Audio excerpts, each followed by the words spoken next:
this is a question I wasn't going to ask you, so I didn't think Chinese Yes. politics were your thing. Yeah. But have you heard about, I think China is calling it the social credit system. Have you heard about this or have any thoughts about it? I've heard a little about it. And again, I think that because the technology today is controllable, these types of things are inevitable in a more authoritarian regime.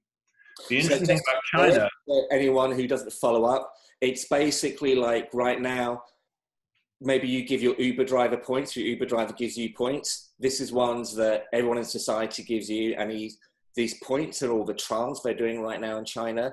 They may affect if you can get credit, if you can rent an apartment, if you can get a job.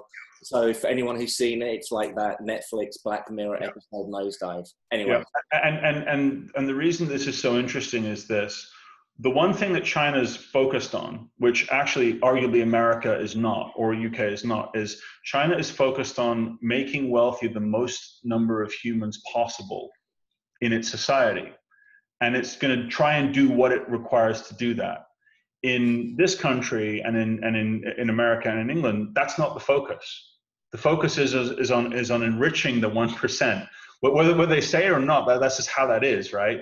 Otherwise, you would find a way to get healthcare to more people cheaper. Otherwise, you would, so it's designed literally, in a vacuum. So you're not. So let me understand. You're not hating it. No. What I'm saying is that I think that it's the interim measure that they're going to try and take, but it will be completely overwhelmed by decentralized autonomous organizations.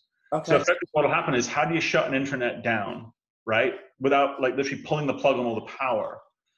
But I can put up a solar charger for my phone. I have one in the other room, right? So I think that what happens is authoritarian regimes will always try and hold on to the maximum that they can, but it's a dying thing. VPNs, their job is to try and beat the technology, but eventually technology wins because it's cycled just much faster. China, I think, has a better chance at doing something like this. I don't agree with that. I don't think it should be there. I don't think it's the correct method.